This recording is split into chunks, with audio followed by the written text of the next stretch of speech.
Kantor DPC PDIP Cianjur, Jawa Barat dilempar bom Molotov dini hari tadi. Pelemparan bom Molotov dilakukan orang tak dikenal di depan pintu masuk kantor.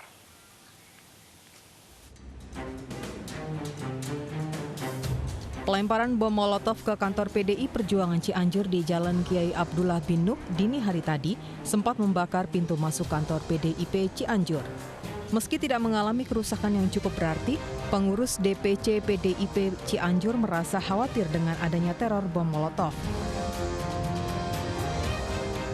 Menurut Ketua DPC PDIP Cianjur Susilawati, pihaknya sejauh ini tidak memiliki masalah dengan pihak manapun.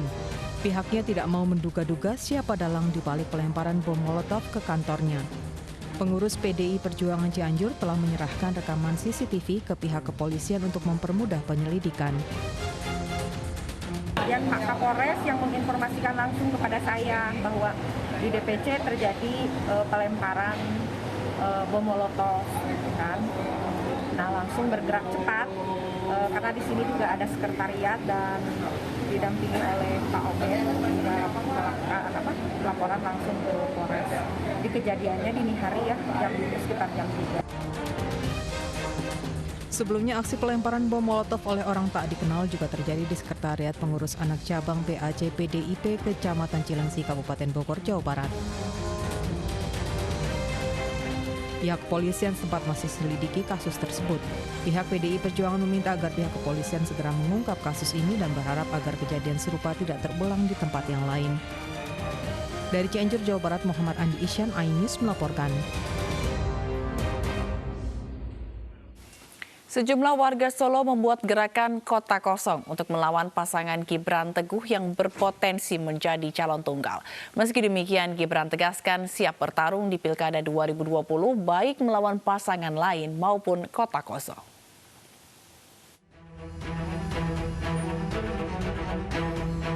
Pilkada Kota Solo berpotensi hanya memunculkan calon tunggal, yakni pasangan Gibran Rakabuming Teguh Prakosa yang diusung PDI Perjuangan. Sejumlah aktivis Kota Solo membuat sebuah gerakan bernama Gerakan Kota Kosong. Salah satunya dari aktivis budaya Kota Solo, Zen Zulkarnaen. Menurutnya, kemunculan sosok tunggal adalah bukti sistem demokrasi yang tidak berfungsi. Putra sulung Presiden Joko Widodo menyatakan siap bertarung dengan siapapun lawannya nanti di Pilkada Surakarta, termasuk melawan Kota Kosong. Siap-siap aja, siap tempur. Kalau untuk cucunya Pak Buwono, gimana Mas? Sudah ada kabar belum kalau? Oh, jangan tanya saya dong, tanya yang bersangkutan. Siapapun musuhnya, saya siap tempur. Ya, itu aja. Di luar partai politik, satu-satunya calon penantang Gibran yang punya peluang besar bertarung di Pilkada Solo akhir tahun nanti adalah pasangan Bagio Wahyono dan FX Suparjo yang mencoba menempuh jalur independen. Namun pasangan penjahit dan ketua RW itu baru lolos tahap verifikasi awal KPUD.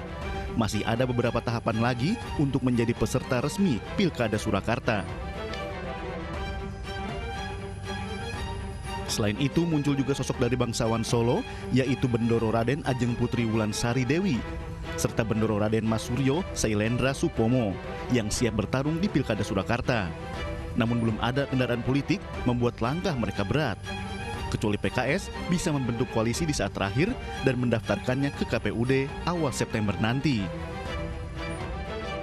Tim Liputan iNews melaporkan. PSI Solo mengaku ditawari uang 1 miliar rupiah untuk berkoalisi melawan Gibran di Pilkada Surakarta. Koalisi rencananya untuk mengusung calon baru penantang Gibran.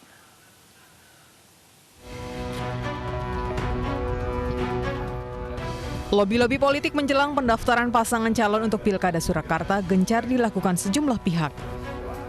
Partai Solidaritas Indonesia atau PSI Kota Solo mengaku mendapat tawaran uang nyaris 1 miliar rupiah untuk bergabung dengan koalisi yang akan dibentuk melawan Gibran. Namun pemilik satu kursi di DPRD Surakarta itu menyatakan telah menolak dan setia berada di barisan Gibran Teguh untuk memenangkan Pilwakot. Menurut PSI Solo, komposisi koalisi yang ditawarkan adalah PKS yang mempunyai 5 kursi DPRD, bergabung dengan PAN pemilik 3 kursi dan PSI dengan 1 kursi untuk memenuhi persyaratan. Koalisi tandingan akan mengusung pasangan Ahmad Purnomo yang merupakan wakil wali kota petahana dan mantan pegawai negeri sipil Pemkot Surakarta Anung Indro Susanto. Dari Surakarta, Jawa Tengah, Septiantoro, iNews melaporkan. Lalu apa latar belakang PSI ditawari uang untuk berkoalisi mengusung calon baru penantang Gibran di Pilkada Surakarta? Kami hadirkan cuplikan dialog dengan Ketua Dewan Pimpinan Daerah PSI Surakarta, Antonius Yogo Prabowo, dalam program iNews sore hari ini. Diskusi intinya mengajak kami bergabung secara partai menjadi koalisi di salah satu gerbong untuk mengusung pasangan Pak Pur dan Pak Anung maju kemudian nanti menjadi penantang Mas Gibran. Untuk pasangan siapa, Pak? Untuk memunculkan nama Pak Purnomo dan Pak Anung yang akan dimunculkan menurut sumber tersebut ke kami dan kemudian sampai penawaran nominal rupiah. Menurut saya salah satu tokoh partai politik di Solo yang kebetulan kemarin ikut bertarung di legislatif dan kami diberi waktu sampai 2 hari dan clear hari Kamis kemarin kami sudah menjawab, bertemu dan menjawab bahwa PSI tetap istiqomah, tetap komitmen, tetap memegang kuat dukungan kami kepada Mas Gibran. PSI sejak awal mendukung Mas Gibran sebagai representasi anak muda yang punya visi ke depan untuk membangun kota Solo dan kami masih tetap setia di Mas Gibran. Yang jelas yang pertama saya kaget karena kami anak-anak muda yang baru bergabung di dunia politik ini kemudian ada tawaran seperti itu menurut kami sangat di luar dugaan. Tapi bahwa tujuan kami semula masuk ke dunia politik bahwa tidak hanya sekedar mencari finansial, kami tetap mempertahankan nilai-nilai, komitmen, ini yang kami buktikan sampai hari ini bahwa tidak hanya sekedar mencari keuntungan finansial ketika masuk dunia partai politik. Pilkada serentak akan digelar di 270 daerah, provinsi hingga tingkat kota. Partai-partai politik pun sudah menyiapkan jago-jago mereka. PDI Perjuangan menjadi partai yang paling banyak mengumumkan nama-nama calonnya di Pilkada serentak 2020.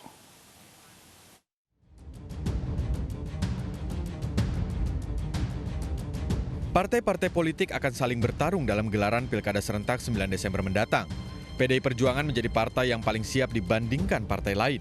PDI Perjuangan telah mengumumkan puluhan kandidatnya, termasuk pasangan Gibran Rakabuming Raka dan Teguh Prakosa untuk pemilihan Wali Kota Surakarta, Jawa Tengah. Masuknya putra sulung Jokowi ini menarik perhatian publik. Bahkan diprediksi Gibran akan melawan kota kosong, bahkan jika ada lawan Gibran juga diprediksi akan menang mudah. Namun Gibran menyatakan tetap ingin mendapatkan lawan di pemilihan Wali Kota Surakarta. Lawan-lawan Gibran pun bermunculan untuk menyainginya, yaitu pasangan Bagio Wahyono dan FX Suparjo yang maju melalui jalur independen.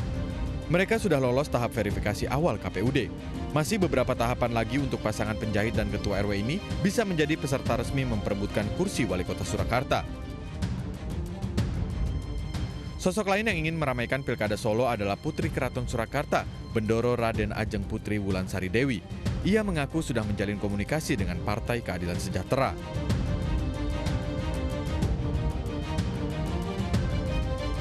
Selain Bendoro Raden Ajeng Putri Wulan, muncul juga nama Bendoro Raden Mas Suryo Sailendra Supomo, cucu Raja Keraton Kasunanan Surakarta Pakubuwono XII.